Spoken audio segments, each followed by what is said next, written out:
Everybody, thanks for hanging out here for a couple minutes, trying to make sure we have everything rocking and rolling the way we should. We'll get started here in just a second. Thanks for stopping by for our live video here tonight.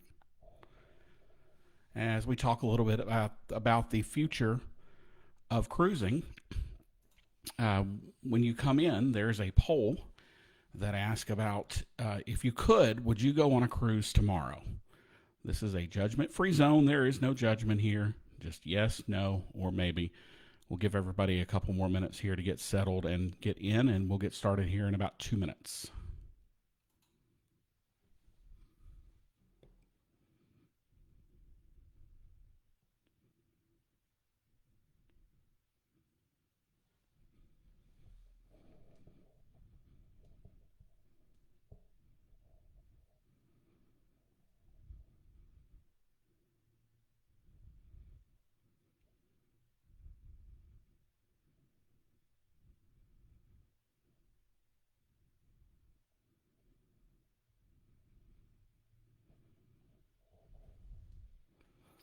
We'll give everybody here about another 30 seconds. I know there's some issues with the link working correctly. So if you stop by, just say hello in the comments. I'd love to hear from you. And thanks again for jumping on. We'll be getting started here in just a minute.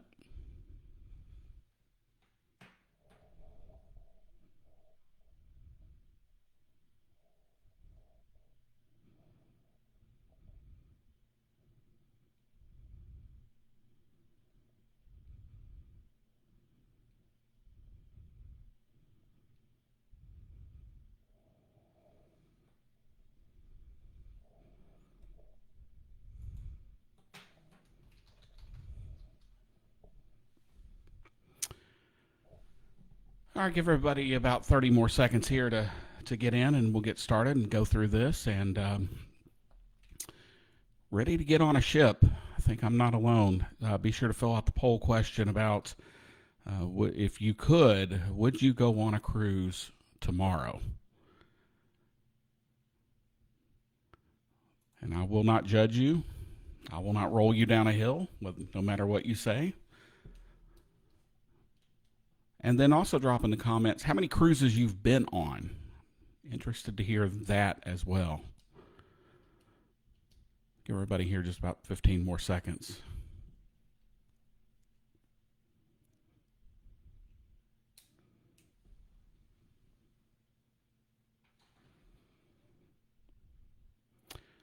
All right, well, let's get started. Thanks for tuning in this evening or whenever you're watching this later. I am John with Travel by John. And I want to talk tonight a little bit about what the future of cruising will look like when it returns. I think it'll return fairly soon, hopefully before the end of the year. But, earlier this summer it was, well, it'll be back in July. Well, it'll be back in August. It'll be back in September, October. But we're all circling kind of now on November or maybe as late as December. But I really do think it will be back in some form or fashion this year. Before we get into all that, I do want to give you a couple of big, really important caveats here. Number one, this is all my opinion. I don't have people on the inside at the cruise lines feeding me information, so this is all my opinion. And number two, and more importantly, almost none of this has been verified of what will actually happen. This is just what's being discussed in the travel agent community and at the cruise lines, frankly. And, this could all change tomorrow. That this has been a very trying time for everybody, but cruising is pretty much the only industry outside of bars and restaurants for a few months that has been completely shuttered. And so they've used this time to make a lot of changes. And that will, of course, come out to you, the consumer, the next time you board a ship. So with that out of the way, we'll get started here. So let's start at the beginning. What's the booking process look like right now? And what do I think is going to change with that? Well, the big thing I think that benefits cruisers is that flexible cancellation policies. They're going to be more flexible than they ever have been. Royal Caribbean, their new policy as of right now is up to 48 hours before sailing. You can cancel and get a future cruise credit. I'm really excited to see how long this lasts. The airlines recently did away with change fees and said they're doing away with those forever. And I'm very curious to see if cruise lines will kind of follow that lead and do away with, maybe not change fees, but do away with these 90-day penalty periods where if you're 90 days out from a cruise and you cancel on day 89, you lose 100% of your cruise. I think that will go away. I'm hopeful that this will be a lasting thing, that people, to at least get them back in for the next year or two anyway, until they get comfortable with it, until we get comfortable with whatever our new normal looks like. Will cruises be cheaper? I hear that a lot. And the answer is, well, that depends. And it kind of depends on when you book. And to put on the sales hat for just a minute, the sooner you book cruises, the better, because cruises are going to sail at least probably for 6 months or so, probably between 35 to 55%. Disney has said they're going to go as high as 70%. That seems like a lot of people to me, but we'll see. So if you've taken any sort of an economics class, you understand the rules of supply and demand, and that's what's going to drive pricing. I think right now, initially, you will see a kind of a drop. We've seen all kinds of sales from Carnival, and MSC is doing a 50% off for healthcare workers right now. And you're just seeing all these great sales. Royal Caribbean's rolling with a kids sail free starting next week on certain cruises. 60% off other cruises. So you're going to see a lot of that to get interest kind of drummed back up. Cruise lines have done relatively well. They are running right about book average for the last 2 or 3 years for next year, and only about half of that are future cruise credits. So people are booking new. They're getting new bookings. Now, granted, the challenge is going to be people who have never cruised before. Getting them on board a cruise ship will be the challenge. But the cheaper question is yes or no. It's just going to depend, and we're just going to have to see what the occupancy looks like. If they say it's going to be 35%, then no, cruises will be no cheaper, because the demand will be out the roof. And the other thing you've got to remember, cruise ships make money one way, and that's by putting a bunch of people on a big boat and sailing them around the ocean. And if they're not able to do that, then they're going to have to make money up elsewhere, and that may come in the way of charging a little bit higher fares to people. But I think at least initially they'll be a little bit lower. So the final part of that is less capacity, ships will fill up sooner. Look, if you say, hey, I want to go on a cruise, especially next spring break, this is the time to book. Whether you book with me or through the cruise line, I really don't care, man. I'd love for you to book with me, but if you have a pre-existing relationship, it's just important that you book now if you're looking out in the future, because when these ships are sailing at 40%, that's less than half the rooms on the ship, and you know how many rooms there are on the ship and how many people they hold. So have a less chance of getting on board. So let's say you've booked your cruise and it's time to sail away. What's going to happen at the terminal and when you go to board the ship? Most of you that are experienced cruisers, I know the game. You show up 3 hours early to the terminal and you get on the boat and you walk around for 3 hours. Well, that's not going to happen. Carnival especially, Royal's kind of done it a lot too. Disney, I know, does it. They've started kind of easing into these assigned times to arrive, and those are going to be enforced big time, as you can imagine, because the goal is to limit the number of people that are just hanging out and hanging around these public spaces. So I will be very, very surprised if it doesn't work this way. You're going to roll into the terminal. Let's say you're going out of New Orleans. You're going to roll into the garage on Julia Street, and you're going to pull in. And when you pull in, instead of the porter to take your luggage being the first person you see, you will see a lovely young man or young lady in a full hazmat suit with one of the new cheap Abbott $5 COVID 15-minute tests. And you will go through that, and they will direct you, go park over, in spot 14. And you have an app, or they'll give you a link, and you'll get your results, and they'll do everybody in the car before you even get out of the vehicle. Everybody tests negative. You roll on to the next stop. You go to the porter. The process works the way it's worked before. If you test positive there, then I think more testing will take place. If they roll down that window and you're coughing and sneezing, you're getting pulled out of the car and getting tested further. They're just not going to take any chances. So you're going to get there and you're going to get parked, and you're going to give the porter your luggage, which I've always thought is the most amazing part of a cruise, right? Is you just roll into a random parking garage.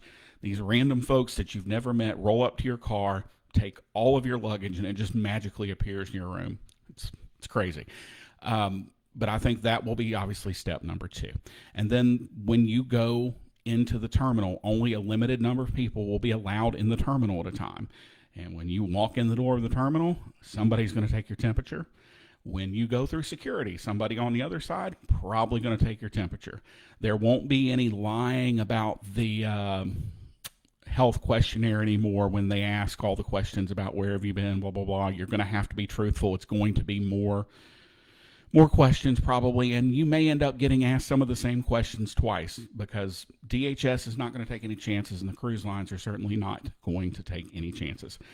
So you'll have that enhanced health screening. And then once you're cleared, it's pretty much normal. You'll go and you'll walk up the gangway and you'll start to get on the ship, and somebody will, guess what, take your temperature probably 2 or 3 times, I think, before you get on the ship. And you will, I would, if I were a betting man, especially the first 6 months, I think you're going to have to be masked during this entire experience, especially getting on the ship. And once you're on the ship, you will likely be directed to go to your cabin.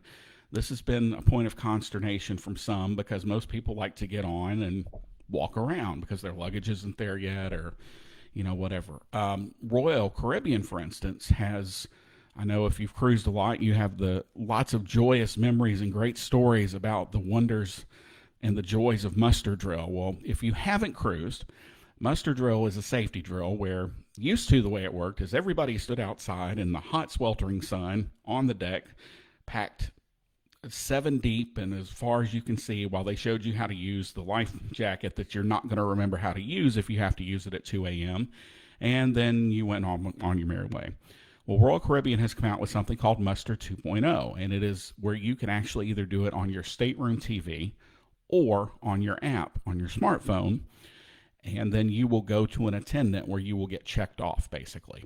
So once you do that, again, you will probably be masked for this process as well.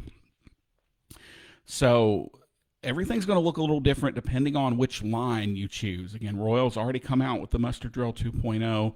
I'm sure Carnival, Norwegian, Disney won't be far behind. Everybody's going to do something unique like this because the whole deal is to not have these huge crowds in these tight spaces. So if you love the muster drill, I'm so sorry you won't get to probably ever experience that again. So once that's done, once your bags make it to the room, everything else will probably be pretty normal when you're on board, with a couple of notable exceptions. And I will say this again, nobody knows what the rules are going to be, but most people seem to think that when you are indoors on the cruise ship or you are in a confined space, you will be required to have face coverings on. That could be in the elevator, it could be in the atrium, it could be in the lobby, it could be anywhere.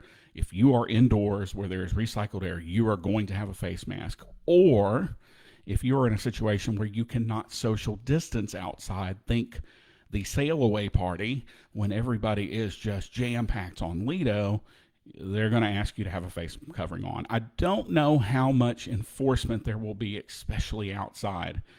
I would count on that earlier rather than later, especially if let's say a cruise does go out November the 2nd, which is right now the first Carnival cruise scheduled to go out of Miami. I would bet dollars to donuts that you are going to be hawked about wearing your face mask. As things go and as everybody kind of relaxes a little bit, I think that may ease up.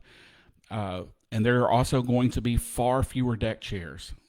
So if you're one of these that likes to throw the towel over the chair, the people that I cuss at and kick the chairs, you're going to have to get up even earlier to do that, because there's probably going to be about half as many chairs as there are people on board. So if you're at 50% occupancy, think about how many chairs there are now, cut that in half, and then probably cut that in half again. Emily says in the chat here that I feel like the mask wearing will be difficult when people are constantly drinking.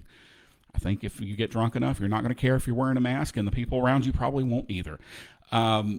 And if also back to the fewer deck chairs, if you're used to crowding into the lobby for trivia or music or something like that, I just don't think they're going to let as many people hang out in the lobby. One of the good things that I think is going to come out of this is I think there will be absolutely zero self-service of any kind on a ship.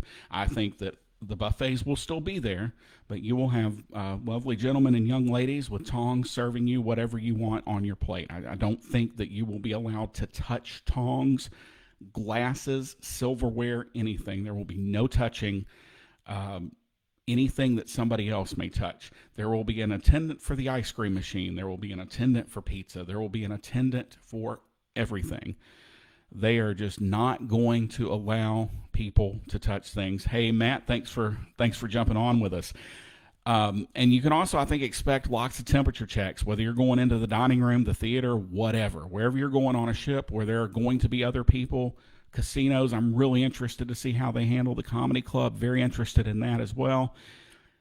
Really curious, but I think they're going to be, somebody will be stationed outside of every door with one of those thermometers in their hand, taking temperatures constantly. There will be reduced capacities. They've already said that, theaters are going to be at 50%. So if there's a show you just want to see, you're going to have to reserve a time for that show. But, again, you're going to have less people on the ship. So ideally that won't be as much of a challenge.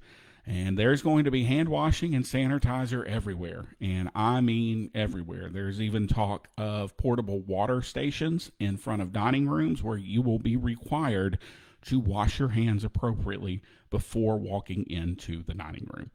Again, that little section are all very good things in my opinion. I saw things on a cruise that I just are unbelievable in terms of hygiene, but it's, I guess everybody relaxes when they're on vacation, but holy cow. So I think that'll be great is increased cleaning. You will see somebody with a towel and a spray bottle of a sanitizer in their hands 4,000 times a day at places like with doorknobs and handrails and elevator buttons and all of that, constantly wiping that stuff down. Quick touch on that point, Princess, who is actually owned by Carnival Cruise Lines, they have a system that they actually kind of worked with Disney on. If you're familiar with Disney and the Magic Bands, they have kind of retrofitted that. I guess might be the right terminology for that. I guess they've retrofitted that to their Medallion class ships, so you will not have to touch a doorknob on a Princess ship. You will not have to hand your cruise card to a bartender. You will not have to show your cruise card anywhere. It goes in some medallion that goes around your wrist. You can order a drink from your app and the waiter comes to find you. So look for that to really expand throughout other cruise lines. Princess kind of rolled that out first a couple of years ago. John Chernersky, who's the vice president of sales, talked about it on a webinar a couple of weeks ago, and he kind of snuck in a slide that said every Princess ship will be Medallion class when they return to service. They only had 2 more, I think, to retrofit, so it wasn't that big of a deal. But really interesting, and I think that all the cruise lines will eventually go that way with biometrics. And with Princess, you just walk up to your door. You don't have to do anything, and it picks up the medallion. So I think all the cruise lines will head that way. Another question I'm getting asked about a lot are excursions, and a lot of cruise bloggers and whatnot are kind of upset about the way cruise excursions are probably going to work, at least in the beginning. The only excursions you will be allowed to go on are ones that you purchase from the cruise line. I know the prices are inflated. I know that they're not the fun excursions. But what you have to understand is what the cruise lines are trying to do is put you in a bubble and protect you and protect the rest of the guests. So when you pull up to your port, we'll get to that in just a minute, and you go to get off and you are standing in line to get off, guess what? Your temperature will be taken. When you get to your excursion to get in the van, your temperature will be taken. When you go and arrive at your destination, your temperature, yeah. So you get the theme here. But the point is, the cruise lines are going to put you in a bubble and protect you. Now, are they probably using this protection as a little bit of a way to make up some lost revenue? I'll leave that up for you. I report, you decide. But I think probably it's fair to say. So a lot of people are not happy about that. A lot of people think that that's not fair. I go to Cozumel, I want to get off the boat, and I want to go to Mr. Sancho's. I don't want to go to Chichen Itza on a $400 carnival excursion when I could go for $150 with a local. But at least probably 6 months, maybe a year, I think that the excursions will be solely done by the cruise lines. And you can ask the family in Italy that was on one of the MSC cruise lines that started out. They went on a MSC excursion, wandered a little too far away, came back to the ship late, and were not allowed to reboard. They had to find their own way home. And the cruise lines are going to be extremely serious about this. They are not going to allow you to go off on your own, possibly contract the virus, bring it back on board, spread it around unbeknownst to anybody. That is their big worry right now. So if you get on a cruise that has a port of call and you book an excursion, it will only be through the cruise line, and you will be required to remain with your group at all times, or you will be denied boarding to get back on the ship. For some of you, this will feel like elementary school. I totally get it, but it's just something we're going to have to deal with right now. So what will cruises look like just in general? Where will they go? Well, I think you're going to see, especially these first 4 or 5, probably 3 to 6 months, they're all going to be these 3 to 5 day cruises that primarily will go to the private islands. MSC has Ocean Key Marine Reserve. There's Half Moon Key. There's Great Stirrup Key. There's all the I just blanked on all of the private islands. You'd think I know them by now, but I don't. And that's where I think the cruise lines will focus. Now, the interesting thing is will that count as the foreign port? That all U.S.-based cruise ships that are on closed-loop cruises are required to stop at least one foreign-based port. The answer, I think, is yes, because they are technically in the Bahamas, but they are privately owned. And I'm sure that's one of the things that they're trying to work out. Back up until I think it was like 94, 95, they used to have cruises to nowhere, which just basically meant you got on a cruise ship in New Orleans and you rolled out and you just hung around the Gulf of Mexico for 3 days and rolled back in. Well, you legally can no longer do that. They did away with that. But I'm wondering if they may make an exception for safety reasons to come back to something similar, or just these private islands, or somewhere like Cozumel that's already going to be wide open by the time cruising does start back. But again, I think the excursion thing holds true no matter what. You're not going on your own excursion no matter where you are. There are some regulations to work around, but I do think that might come back. And look for cruises that do start in the November-December time frame to be in what most cruise lines consider drivable ports. Now, for those of us here in Memphis, that's pretty much Memphis, or that's pretty much New Orleans and Mobile. Those are kind of the 2 drivable ports. Well, as it stands today on Carnival, you can book on the Carnival Glory starting in December, and the Carnival Fantasy is unfortunately about half taken apart on a beach in Aliga, Turkey right now. They sold her for scrap, so the Carnival Sensation is moving to Mobile, and you can actually start booking on her in December as well. The only 2 ports you can put Carnival on right now are Miami and Orlando, which are the 2 busiest cruise ports in the world, so that's not really a surprise to me. The other ship that sails out of New Orleans for Carnival, the Valor, actually was announced today. She is undergoing a dry dock, and she will be out until the end of April. We will actually be on the Valor July 3rd. That is our plan for now. Anyway, hopefully, if this goes off without a hitch. So what happens if you do get sick on board, or somebody gets sick on board? So it's going to be a little different than before. One of the things that happened before is they basically give you a couple of Tylenol and wish you the best and tell you to go back to your room.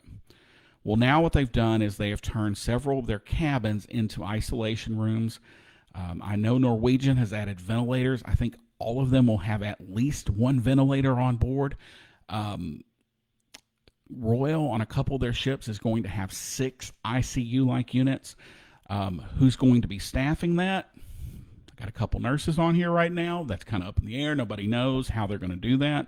Right now, it's basically a nurse practitioner and a nurse, and that's it. But if you have 6 ICU rooms, you can't do that. You have to have some staff on board. They haven't announced how they're going to handle that yet. So there's a lot more resources on board, because one of the things that the CDC is going to require of cruise lines is they're basically saying you are on your own if you have an outbreak on board. I'm not here to debate the fairness or unfairness of that, but that's just how it is. They're going to say that, look, if you're on board and you have an outbreak of COVID or anything, norovirus, anything, you're going to have to maintain that without shoreside resources from the United States. We're not going to commit resources to do that. Again, I don't personally think that's fair, but that's neither here nor there. It's the world we live in. So the cruise lines are definitely beefing up their medical facilities. They are also doing things. Princess, Norwegian, or Princess Royal, and I think Disney are all replacing their air circulation systems to be even more outside air. Everybody thinks on a cruise ship you just breathe the same air over and over again. That's not true. They've always been outside, but they're just increasing that capacity of outside air, and they're now using HEPA filters, which catch 99.9999% of germs that float around in the air down to a certain size, of course, including the coronavirus that has caused all this mess. There's some talk they're going to have multiple doctors on each ship. I would not be surprised to see that, especially in the beginning. Or there's also actually a company that is taking shipping containers and building these, I guess you'd call them portable ICU units. There's some talk there may be a couple of those at everybody's private island. So if there is an outbreak on board and we got to get 10 people off, they can get top flight medical care that the cruise line pays for at one of the cruise line's private islands to not burden the U.S. healthcare system back. So we've gone out burden free. Nobody's sick. Like 95% of cruises go off anyway. Nobody's sick. Everybody's coming back. So what's it going to look like on disembarkation day? That's the day when you get home. That's the worst day of a vacation, some people say, or some folks say that's the best day of a vacation, because that means you get to start planning the next one. So right now what happens is everybody goes and piles around. They stand, if you're a VIP, if you're a VIP, if you have loyalty status, you go here. If you're just regular, you go here. If you have this color card, you go here. If you have an early flight, you go here. Scuttlebutt has it right now that they're going to ask everybody to stay in your cabin area. Just stay in your cabin. Disembarkation will be orderly, just like embarkation will be. There will be no more free-for-all of everybody run to the door at the same time. You will be probably called, and frankly, you may even be, especially the first few cruises, I will not be surprised to see you escorted off the boat to ensure that you don't take off running and 50 people jam the gangway trying to get out, because that's exactly what they're trying to avoid, especially when they have docked the ship and now they're about to send everybody back out into the world. They're going to make absolutely sure that everybody that gets off of their ship has done everything in their power to be healthy and safe for their trip home as well. So, because they don't want it traced back to them that, they were fine until they went to get off. So then you say, well, what does that mean? Well, I think that means more temperature checks, probably 2 to 3 more times, because you're going to have, as you know now, you have 3 different groups basically that, quote, check you out. The cruise ship checks you out, DHS or customs, or customs, and the terminal itself will check you out. So you're going to be so tired of masks and thermometers by the time you get back to your car just from getting off the ship. So again, I think this will be a process you'll be asked to be masked for, especially because you will be transiting with other people. They're going to cut down on the traffic, but you can't eliminate it. You've got, if you were on the Mardi Gras, that holds 6,000 people. So if you're at 50%, we've got to get 3,000 people down the gangway, off the boat, into the parking garage, and out into the world. And we've got to do that by 10 o'clock so we have time to turn over the room so we can get the next group of 3,000 people on here. That's something I didn't touch on, but I would not be surprised to see further changes in the schedules to allow for more time for disinfection between sailings. That's to be determined. the stewards do, and it is amazing to me how quickly they turn a ship over now. And with less people, you would think it might even be easier. But you've got to remember, too, when they get started, they're likely going to be a little short-staffed because one of the challenges in restarting is you've got to get all those people that you just got home last month. There were still crew members on cruise ships as late. There are still some, but there were still some that were being transported home as late as early September. So it'll be very, very interesting to see how quickly they get back up to full staffing. So I know that to a lot of you, this is going to seem really excessive. And again, there's no way to know, like, what's this really going to look like? How much am I going to have to wear a mask? Why are they taking my temperature 400 times? No, Susan, they won't let you wear a temperature strip on your head. They don't trust you. They don't trust anybody. And I know that seems excessive, and it seems like, oh, it's just not going to be fun. It's going to be whatever you make it. And if we've made it since March till now, and we are possibly 45 days away from the first, or 46 days away from the first U.S. cruise ship leaving a U.S. port with U.S. paying passengers on it, I think most people would be fine wearing a mask. And I think most people would be fine getting their temperature taken 400 times if it meant they got to do something they really enjoy. All I'm going to ask of you as a traveler, and this comes as a travel agent, is to be patient. This is new for everybody. This is not just new for you and me. This is new for the cruise ship staff that are going to have to ramp up and learn entirely new systems in probably a 2 to 3 week period. This is new for doctors and for nurses and for DHS and our Department of Homeland Security, for terminal staff, for the captains of the ships, for the people on the private islands, for the people in the ports. This is a new experience for everyone.